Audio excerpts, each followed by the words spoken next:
Hello ratbags, it's Jade. Today I've got a really unique opportunity to preview Nightingale. Inflection have done a real solid one and given a bunch of creators an opportunity to show you some of our adventures. Today I'm going to take you through the first 7 portals that I went through, from the tutorials explaining lots of details about how the game actually works and things that you need to know. Everything from dealing with enemies, creatures, puzzles, the way cards work, how your gear works. All in all, at this stage of editing, I've put in about 31 hours into this special preview window, and this whole video is about 7 hours of footage condensed down over a couple days into one 45-minute video. I will stress this is still a preview version. As far as we've been told, it's a good few weeks old, maybe even over a month. So there may be many changes still done between now and its early access release. So do take that on board. Subject to change, things may be quite different by the time you get to experience it. I can't wait to dive in deeper. I'm going to have lots of guides and tutorials, and I'm going to have even more preview content leading up to launch. So make sure you've got the bell dinged, and let's go. My first 7 realms in Nightingale. So after creating my character, I woke up inside a very dark, dimly lit cave with a portal behind me, and we would run into Puck. He will be the main quest giver that will guide you through the realms and lots of the story beats and quests that you'll have to complete. It's filled with atmosphere, with strange noises and sounds, and you can hear the words of Puck guiding you through. The lighting with the mood really is exceptional, with so many different parts that I want to explore, but obviously this was just a very basic tutorial.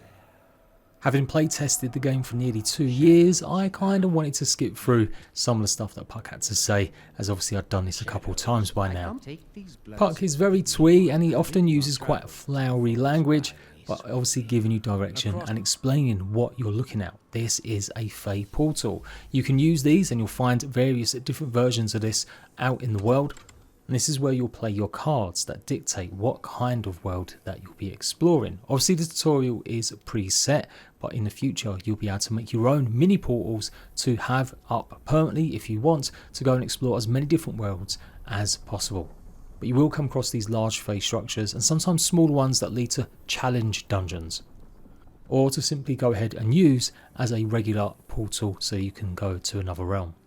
So it's relatively simple at this stage. You need 2 cards, one being a biome card and the other a major card. The biome card sets what kind of biome it will be. So each forest, desert and swamp will have its own associated creatures regardless of what major card that you play, as well as resources. Major cards do change and give more challenge depending on what card is played. Some you might only be able to find specific bosses on higher difficulties, or certain events or challenges. The fiends have caught your despairing stench. These are seemingly the dark creations of some of the Fey, the higher beings that we've come into contact with over history, that basically we took some of their magic or maybe learnt some from. The realms only take 30 seconds or so to load up between realms. And before you knew it, I was in the forest byway realm. Now you won't really see the byways mentioned again, as these are very tiny small tutorial realms. The rest of the realms will be much bigger. After some more explanations from Puck, I went about the usual mechanics of survival, gathering lots of sticks and fibres and hopefully getting enough resources to craft a fireplace and more. The lighting and the world design is amazing in Nightingale, definitely one of its best features. You can come across some vistas that just look pretty regular, like you might find in a real world location, and then sometimes the skies are crazy pink, or even the trees have got some really vibrant colours depending on what types of cards you play. Truly, I've never seen a game have such spectacular looking skyboxes. Really does add a whole lot to the atmosphere. So I kept making my way to the next Fey portal. Had a little look in the inventory and management screen. You can see all different armor slots. Some of this may change for obviously the early access launch. Do remember this was just a preview version. And then I got to place my first crafting bench, would be the campfire. So you've got a build mode that you then go in and place your blueprints, and it's blueprint building. So anyone can help you build a structure, including some of the NPC helpers that you'll meet along the way. You've got a whole host of options. Once you've built something, you can copy it to place another, you can move it, and obviously you can dismantle it where you get all your resources. There's a lot to process where you see all these different icons when you're looking in the menu. Lots of the crafting benches rely on add-ons, or in this case what they're calling them, augmentations. These will allow you to craft items that you get from recipes, either by exploring the world or buying from different vendors. It looks like breakfast was on its way, consisting of roasted berries, so I filled the slot in with that, and then you need to manage your fuel. It's pretty basic stuff in the world of survival. Your food dictates your maximum health that you can increase, but you'll always regain your health over time regardless of what you're eating or wearing. Your armour and weapons and certain foods can increase the speed of that though. So I was already coming to the end of my time in the forest byway, and Puck was asking me to go through to the next realm.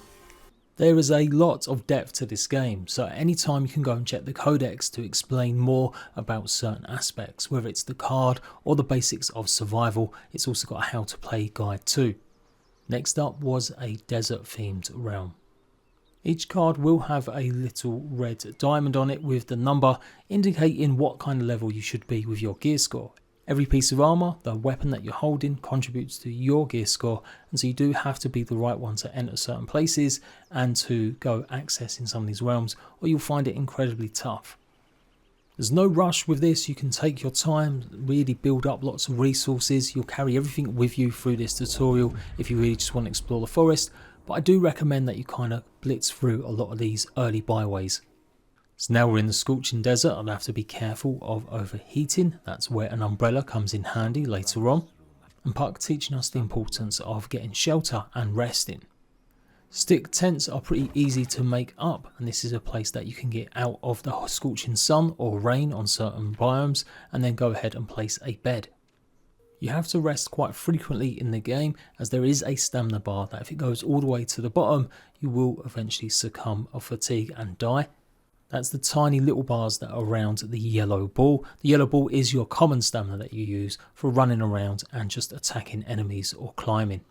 So once I replenished that, nice blue lines now, we could explore further now that I'd unlocked more tools.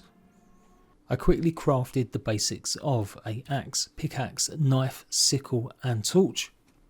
At the moment I wasn't too worried about the resources that I'd be using, but later on the different resources that you find all contribute to getting different results. So you can get weapons with vastly different properties depending on the type of fibre, the type of hide, the type of bones or other woods that you may use.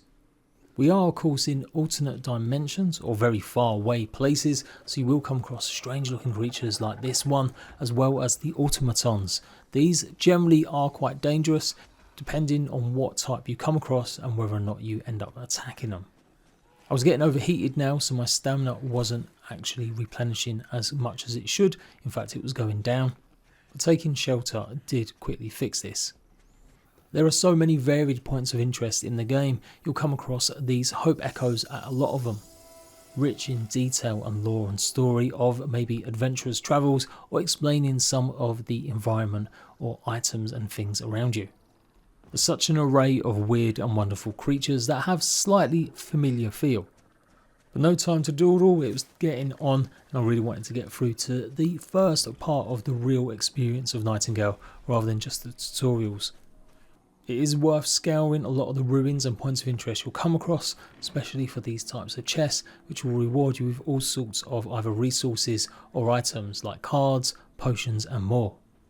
Some can be in very sneaky places, so really have a good look around. I come across the next Fey portal and another Hope Echo, which gave us the lowdown on exactly how or why I've been stranded across the realms. And it was onto the swamp, the 3 major biomes that you'll encounter in early access, with more to come during its run. The swamps can be unappealing at times, being dark and dank and obviously filled with bog water, but they are rich in certain resources that you'll need. Finally put some of my weapons to good use by skinning this rat-like creature, and had my first dangerous run-in. Apparently if you've not eaten for a while, it's only going to take one hit from a very basic creature to put you down. When you've got NPCs around, they will be able to pick you up, or hopefully some real life friends. Otherwise it's respawning and starting at where you came into the realm, or a respite, which we'll cover later. I quickly scurried over and retrieved my death box, and decided that I should maybe get some more food in me. But these creatures wouldn't leave me alone, and this time I was a bit more prepared and had slightly more health. There are lots of critical shots that you can do in creatures. All of them pretty much have certain weak points. Some are what you might expect with the head, others maybe not so. There really is a rich and varied wildlife in every realm that you visit, on top of the bound and the other creatures, enemies that you encounter.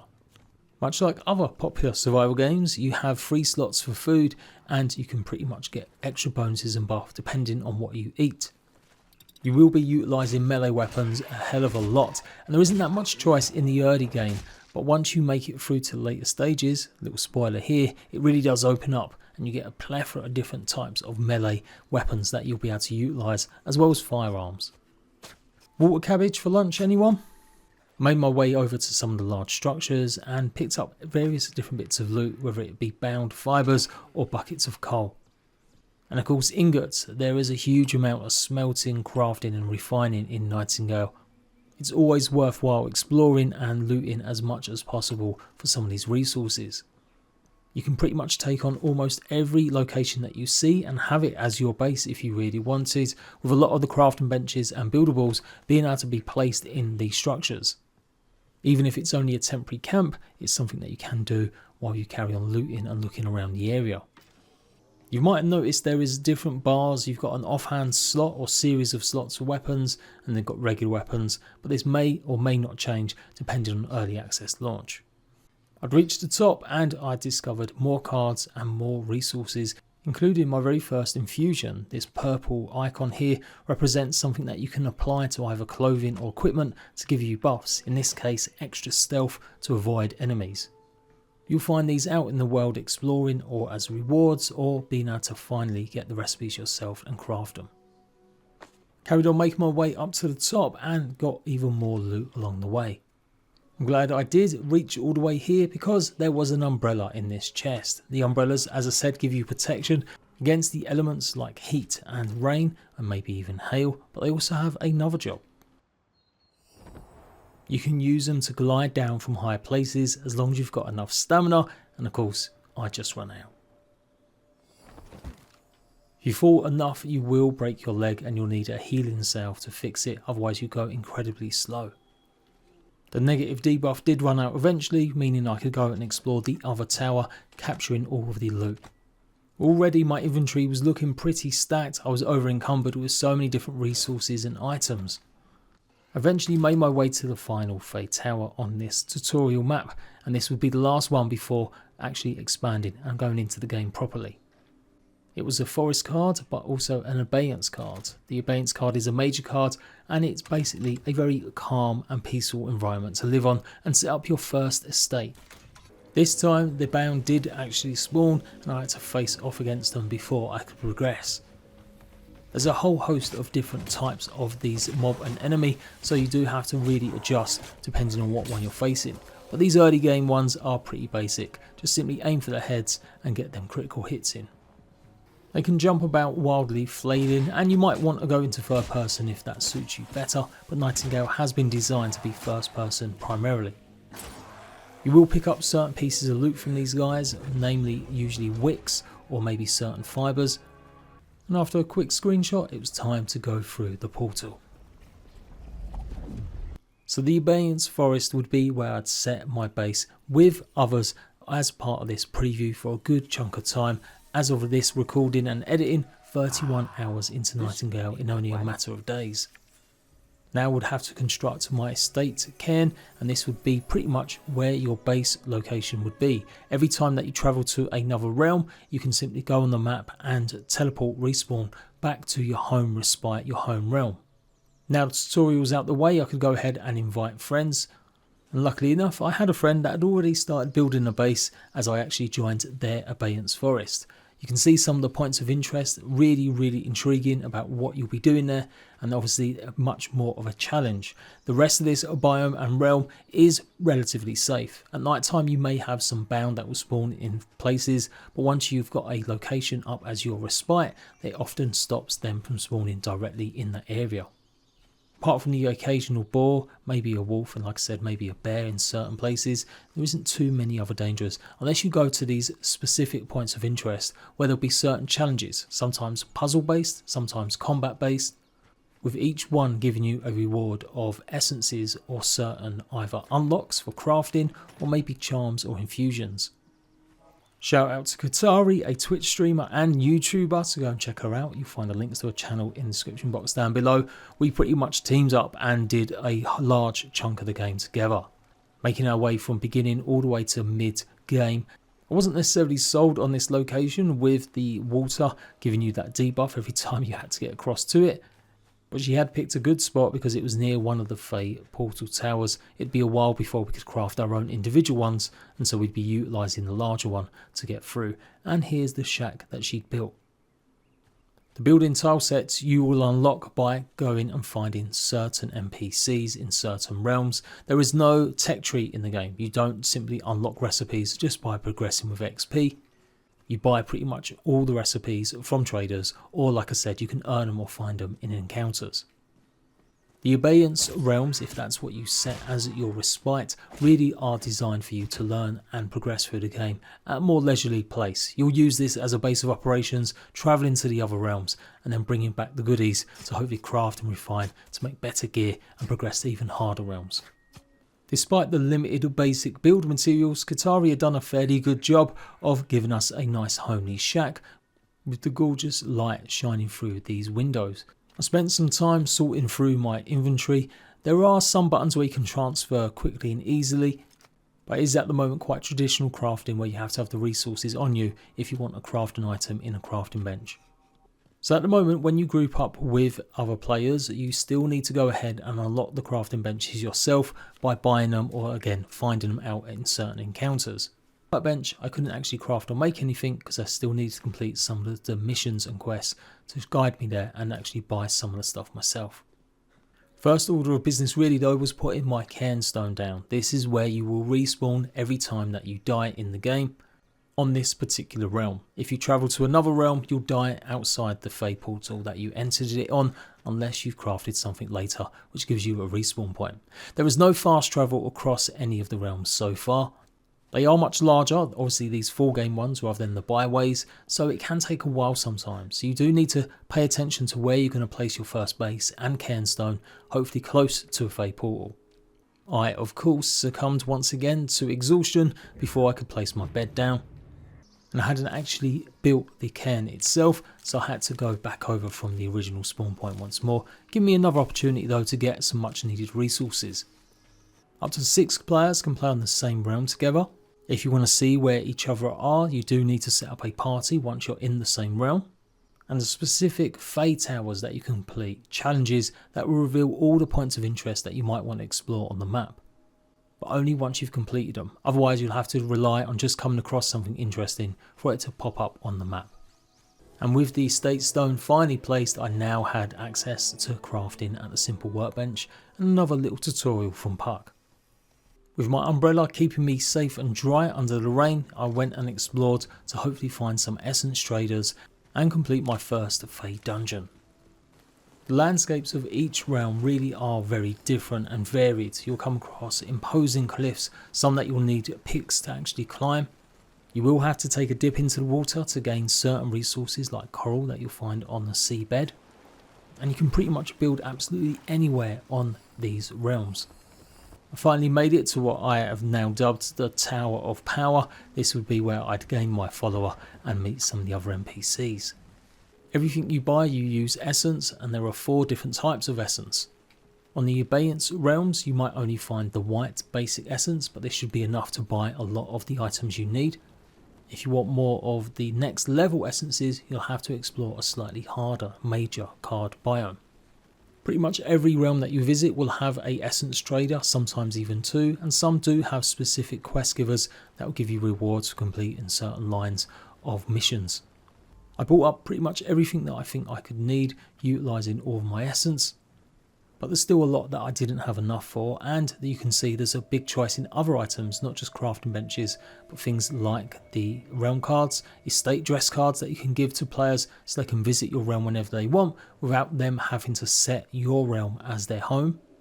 If you don't know that's how it works in Nightingale, your friend can join your world. So if Katari leaves right now, because I've set my realm as her realm, I can start up this world whenever I want. If you don't want players to do that, you simply just give them one of the address cards and that will give them access to your realm, but not necessarily the chance to make it your own. There's various different charms and fusions you can put on your weapons that you'll be able to buy from some of these. Wilhelmina Sass here gave me the task of recruiting a survivor, and all I simply had to do was help out build a few survival aspects like a campfire and a bed. She also gave me some clues about my next phase or what portals I should be opening up to the next realm. So these actual dungeons are called Bastilles of Might and pretty much involve you scaling through them to fight off countless mound and then eventually a mini boss. But I was being denied access because my gear score wasn't high enough. I set about crafting and making some of the augmentations and benches back at home to then hopefully go ahead and craft more advanced material to get myself better gear score. You are able to craft a very simple slingshot that will help certainly with the more faster creatures like these deer rather than me flailing at them. I put a bunch of the hide on the tanning rack and then set about crafting some more advanced gear. Everything has durability like you would expect in any survival game, and you repair it with your essences. The more powerful that your item is, the more essence it will require to do so. Essence dust is pretty much in every resource, so if you get 100 fibre or 100 wood, you can break it down within your inventory to get yourself essence dust to go ahead and repair or buy items. You do need the various essences also to craft certain items too. So if you're really not using a certain resource or you've got stocks and stocks of it, absolutely extract it to get that essence. Now, I had got myself an NPC and I quickly realised there was a hack that you could swap clothes with her and actually get a higher gear score very quickly. At the moment they're quite basic. They will finish structures for you, they will engage in combat, and they will chop wood as they follow you in and around. You can dismiss them at any one time and they'll kind of just hang around. You'll also come across a variety of others that you'll find out in the world that can be recruited. At the moment though, it's only one per person. So a good in-game day and a half later, after crafting, refining and upgrading as much of my items as I could, I finally hit level 20, which was needed for the next challenge. Remembering it takes into account the weapon you're holding, so always make sure you've got your most powerful weapon if you are going to go into one of these places, but sometimes don't always rely on the weapon doing the work, or you might find you're still going to get owned by enemies because the realm is just simply too hard if you've only got one high-powered item. I'd crafted one of the slingshots and got myself some of the rock ammo, and then it was back over to the Bastille of Might to face off against the dangers that lurked inside. The bound creatures that you might come across in these are fairly contained, they won't necessarily follow you always out, and obviously you need to still keep checking for loot and these hope echoes, as a lot of the hope echoes will have a good amount of essences once you start exploring other realms. Chests and resources do not respawn though, so if you are playing with a friend, they may need to check that they're not too greedy, getting all of the good stuff before you. But that's why you can always go to another realm or reset the realm that you're on, but not obviously your home realm, as that might actually destroy or get rid of your bases. There are certain spells that can repopulate things like trees, but otherwise you will come across a swathe of areas that you've deforested if you don't necessarily go and do that later. These dungeons, these locations are fantastic, various different ways to tackle them. I could have just scooted all the way down using my umbrella, but I took the more methodical approach. Now, because Katari had already unlocked and done this, I didn't have to deal with a plethora of enemies that I would normally face. There would be a good amount of bound that you'd have to take on as you progress further. These won't necessarily respawn, which is a good thing, as I just literally broke my leg not actually getting my umbrella out in time. So why am I here? Well, there is a mini boss that you'll have to take on to progress the story right at the very bottom of this Bastille. And again, when you come to do this, you will find a plethora of different enemies guarding and blocking your way before you even get to them. So make sure you bring plenty of healing items and you've got some good weapons on you. But you will still gain some rewards for completing this mini boss. And you can take your time with it just by activating this button, and that's when the boss will spawn. What you'll face up against is a automaton, and there's various different types that you'll come across, some much harder than others, and if you're playing with friends, the amount of enemies normally doubles to whatever kind of player limits you've got. Some enemies are definitely more weak against certain damage types, whether it's using your dagger, your pickaxe or axe, or maybe even more. And with this one, it was fairly obvious that if you really aimed at that orb, you would maybe do a good amount of damage. I took the safety first approach with ranged, but it became apparent I was pretty okay with my health being quite good, and so I wailed in with the pickaxe as it was doing a lot of damage by getting them critical hits.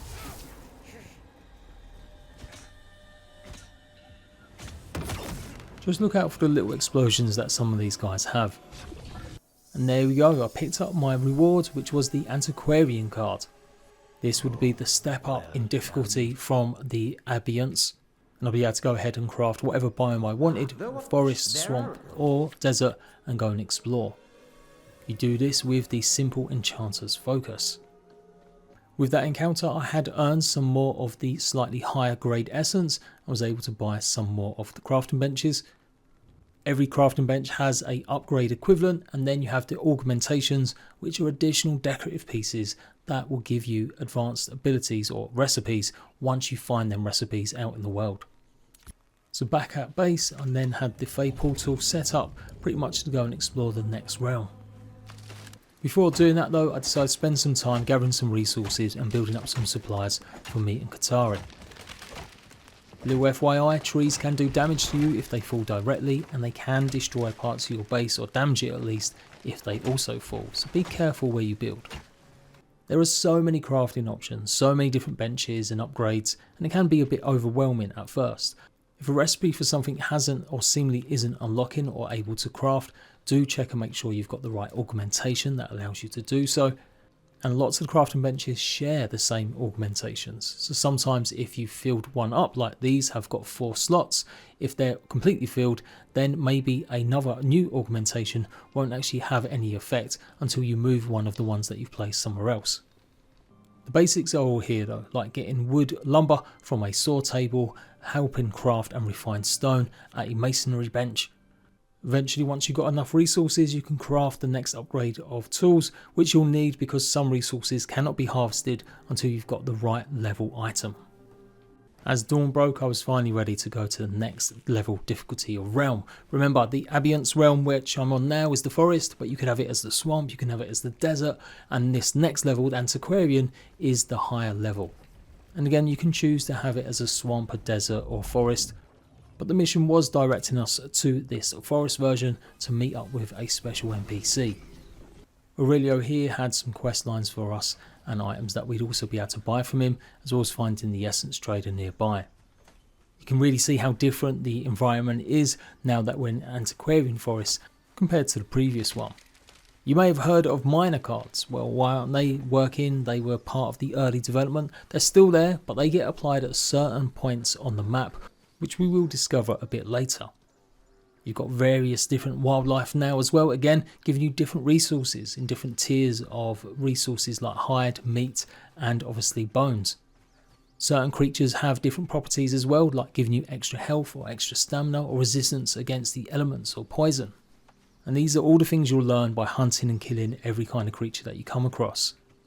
There's a lot more dangerous creatures like wolves in abundance here on these realms. Once we took care of them, we went and visited the essence trader, and again I checked out some of the stuff that I'd be able to buy and get upgrades for. While I was battling the wolves, Katari had opened up another point of interest, a little small puzzle area, and I received a favour. These will give you temporary boosts or bonuses that will help you either get more resources from enemies or give you certain other aspects like extra stamina. Also get a random reward of an augmentation, the simple map there. Then I came across a really great sight, the Canute, I do believe. A ghostly presence that is like Lord of the Forest, making sure that you're not maybe overkilling some of the creatures that you come across. I've yet to anger him. I've tried actually, a bunch of times. Supposedly if you kill creatures within his sight, he'll maybe charge at you. So far he's content, and so am I. Now that buff I'd got was actually giving me that double jump and glide ability, which is fantastic, meaning I could avoid pretty much all fall damage, even if it was only for a limited while, until we found a cave. Lots of amber that I wouldn't be able to necessarily get yet until I got the right pickaxe, and I went inside. Caves and places like this will often have lots more concentrated resources that can be a bit harder to find in other areas. Things like sulfur, coal, obviously you'd be needing for ammo and gunpowder later. Me and Katari are doing this one together, so I had to encounter more of the bound this time, and yeah, a good few hits to the head was enough for these basic ones. Going deeper and deeper, more bound. You can block with your melee weapons, and obviously you've got a blocking bar, but it wasn't something I've never really tried much of, definitely more into just wailing on them and hopefully replenishing my health. Some one-handed tools also give you the ability to sidestep or dodge backwards, so it depends on your playstyle what you're going to be using. So as it turns out, this wasn't just any cave. Katari had brought me to what was another set of bastilles, basically a smaller cave or dungeon that would have a specific set of challenges once we've gone through this portal we're about to activate.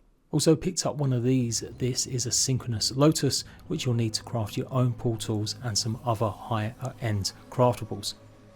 Opening up this mini portal did mean more of the bound would come out, and once through we were now in a closed area where we'd have to either complete it or travel back to a respite home. There was no going back.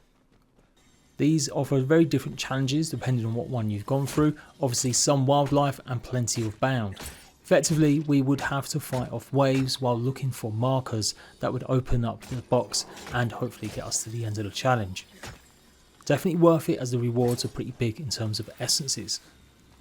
There was a bit more tougher bound in this area too, but me and Katari were holding out pretty well. Still lots of loot also to go and find, so make sure you look around these carefully. And look out for traps. Anytime you see any blue kind of fire, that signifies a trap that if you stand or walk over it, you could take some damage. I kind of feel like it should be red, but hey ho, that's the colour to avoid from now on. The wisps of light will guide you to where the hidden markers might be. They're pretty much like runes on the wall that you'll be able to activate. We finally found the last one and activated it, and quickly gained our rewards. There's an opportunity to rest if you want to between this and the next challenge, and like I said, these challenges may be very different and randomised depending on where you've gone. We were now in another big area, and again we had to find more of the runes. So again, do make sure you scour across and get as many of the hope essences as possible from some of these little bundles that you'll find too. Some of these little challenges might be about defending a certain item to complete its course, and so you might have to deal with waves of them in a certain amount of time. Eventually we completed it and we made our through to the final reward, which was another big chunk of essence as well as possibly some more unlocks. There should be a portal to teleport you back home at this point, but it seems like this preview build wasn't necessarily functioning correctly, so you will have to just click on your map and choose return to respite. This was one of the quests we had to do for Aurelio, and obviously it gave us more progress with our story. This did unlock a bunch of crafting benches, so if you feel at a loss because you can't find certain items, do make sure you're following the story as much as possible too. But a lot of these items you will be able to find at the essence traders as you progress. That one Fey Ruined challenge had given me a ton of the essences now, so I could really go and buy a lot more of the augmentations and stuff I wanted. You'll notice a lot of things called charms, and these can be applied pretty much as a one-time use, but they will stay on your weapon or piece of armour until you decide to put a new one on. They'll have various different boosts and buffs, with them pretty much all being passive. Infusions tend to be more direct, that you'll activate on your weapon, like being able to do more fire damage or having an earthquake ability or even being able to heal yourself, usually at the cost of stamina to activate. You can apply both infusions, charms and enchantments, which also do similar jobs.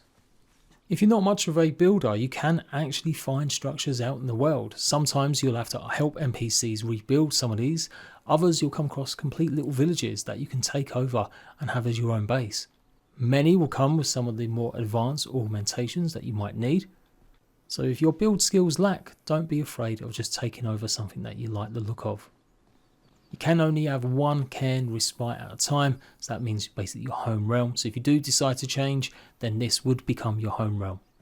With rain and hail falling hard, we did come across an NPC that wanted help with his building, so that's what we did for the next 15 minutes, gaining extra essence as a reward, and obviously finding another essence trader here too. Again, lots of these places will come with crafting benches that you can go ahead and make and utilise for yourself.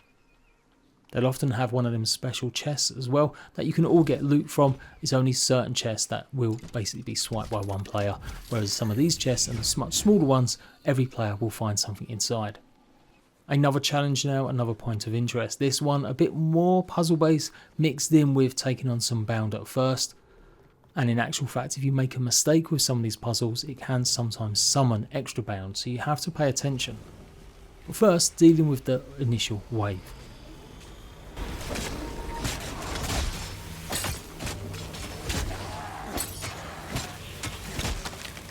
So this was a case of watching the patterns of what of these plimps would activate and then copying exactly in the same order.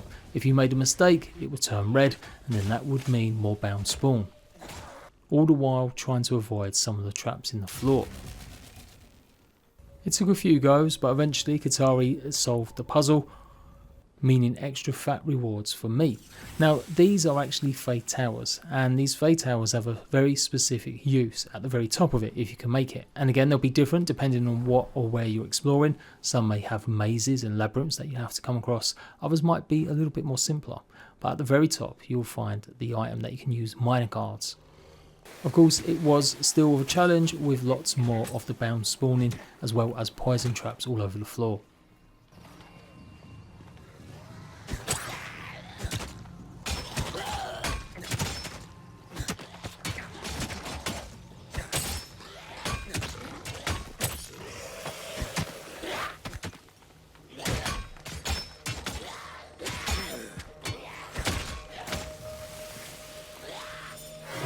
So as I said, you pick up some of these minor cards by doing some of the challenges and the encounters. You can either go ahead and buy them and then eventually craft more to go ahead and play. There's definitely some that have got more bonuses and buffs than others, and very specific unique things that you might want, like giving you more damage with your magic, but it will be continuously raining or having a huge storm. And they can drastically alter the environment that you're in. Now I missed the opportunity to record this footage as I pressed the wrong button, and instead of taking a screenshot it actually stopped my recording briefly. But don't panic, I will show you what happens when you use one. We then set about doing more of the challenges to build up lots more essence. This in these ruins was simply stave off the waves of attack from the bound. The machine here was doing some important drilling work to break open the casket where we get our reward, and we just had to stop these guys. We did encounter a much tougher bound. These dudes with the big swords can do a huge amount of damage. It's definitely a step up from some of the bound you probably faced. Once completed, more of the essence and more unlocks, but sometimes decorative, not just for augments or crafting. It was turning night time, and just look at this. I absolutely love the scenery changes, how great the skyboxes really look. After this we returned home, and I spent a good amount of time, like literally days, just gathering resources, understanding the crafting benches, looking at all the possible combinations of unlocks and different weapons that I would be able to. You check a lot of this in the actual build menu, and then you can look in the crafting or the building areas and just see what items will be locked off or what you might need. Crafted a whole bunch of stuff, including upgrades of my weapons and armour, as well as more realm cards. Applied more of the charms and infusions on my weapons.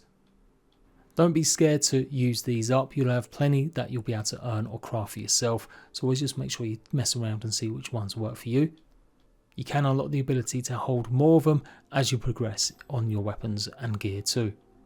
After a good few days I did realise we could go ahead and build our own transmuter, so we placed one down. I do believe we chose one that would give us more food or longer time on our food that we ate and gave us less hunger. After this we did start placing more of the augmentations down. You can see the blue line outline of them, and pretty much, yeah, connecting these to certain crafting benches will mean that eventually you'll be able to craft better gear and better items. But it is still a bit of a struggle trying to see what eventually you will craft, as so much of the stuff relies on you unlocking the recipes or finding them by completing challenges. We found the best thing to do was to always buy crafting and refining stations with your essence and save the augmentations until you absolutely needed to. That way you had plenty of essence to unlock new realm cards, more charms and infusions if you needed them. There is farming in Nightingale. You can grow your own crops of course to make your own meals. And one of the very rare occasions that we had some bound actually spawning at night close to our base. Due to the cairnstones, it really did limit how many would appear. Next couple days we popped another one of the minor cards, and it really changed how the world looked, with the grass now being this orangey pink colour instead of green. And I think this ended up giving us more stamina, or maybe it was getting better resources when we mined. There are no fast travel points, but you can craft these fairy rings, and these will basically just be a respawn point that you'll put outside maybe a challenging boss fight or fade tower that you know you might end up having to run all the way across the map again once you spawn at a fade portal. So definitely worth having. They do cost one of the lotus flowers, but you will run into getting lots of them pretty early. Fairly useless for this realm though, definitely safe for the more challenging environments that you'll come out to. And it's pretty much time for us to go to our final realm in this video, a provisioner swamp, the next tier difficulty after antiquarian. The antiquarian, the provisioner and some of the others that we'll come across, you don't actually get the card from until you go and complete a certain point of interest on one of the maps. By following through the quest, this will be explained and you can go along this path. So if you feel stuck or you can't seem to get the next stage, make sure you've not missed out on completing one of these locations. Now I was jumping ahead a little bit here. I was meant to have gone into one of the astrolab places. You can see it's got a gear score of 40 on this card, or normally this is a realm that would be that difficulty. Also do note you can change the difficulty of every realm you visit from easy, medium, hard and extreme, and that will give you more essence pretty much from enemies that you kill and not things that you do. So although these increase in difficulty by what you'll encounter, bosses, certain resources are only available on some, you can always make the game even harder or even easier if you don't mind a little bit more grind for certain things. The provisioner swamp was very gloomy indeed, filled with darkness and blue. I did actually forget some stuff, so went back, and when I returned it was night time, not the best time to come to the swamp. Even with a torch it was definitely scary, and there were lots of higher level creatures around here that I did not want to encounter. My main aim was to try and find an essence trader and hopefully get more essence so that I could buy some more advanced gear. The water does have a blight mechanic. Obviously you get wet, and certain water like this swamp will give you disease that can reduce your health as well. And then absolutely terrifying, I was set upon by harpies.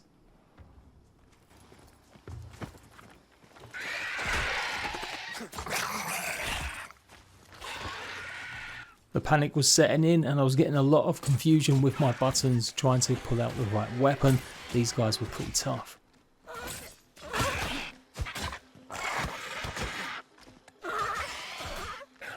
In the end, a tactical retreat was needed. But it wasn't necessarily to safety, as even more of the bound were spawning, and they were definitely a little bit more harder than the previous ones. More colourful crossover creatures like hippos mixed with, I guess, stegosauruses.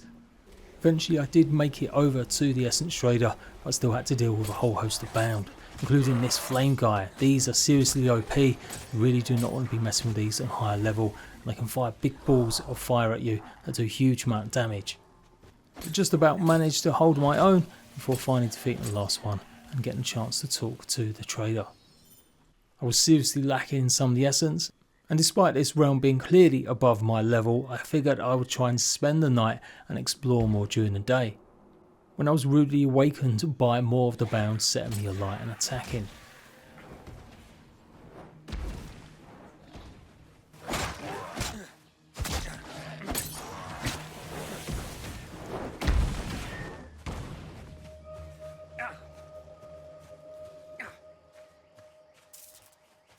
It was at this point that I realised I did have an enchantment on my weapon. which would basically give me a quick refill with my stamina and my health. At last defeated, I only now had the toad to worry about. Not you as well. To be fair, they were much easier than the bound. I returned home, and that is pretty much the end of this video. 7 hours of gameplay condensed down into just under 45 minutes or so. A lot of faffing around from me, not understanding certain things, playing with others and doing more missions that I've not really shown, but that is basically the breakdown of what you'll be encountering and hopefully experiencing. Obviously you might take a bit more time, you may plow through it now. Hopefully this video has give you a preview of what to expect. Once again, a big shout out to Inflection for giving us the opportunity to showcase the game in such extensive ways. It's such a refreshing thing to do, as so many games won't let you have access to a launch day, and certainly some games are too worried about what the game will actually be like to let creators really show so much.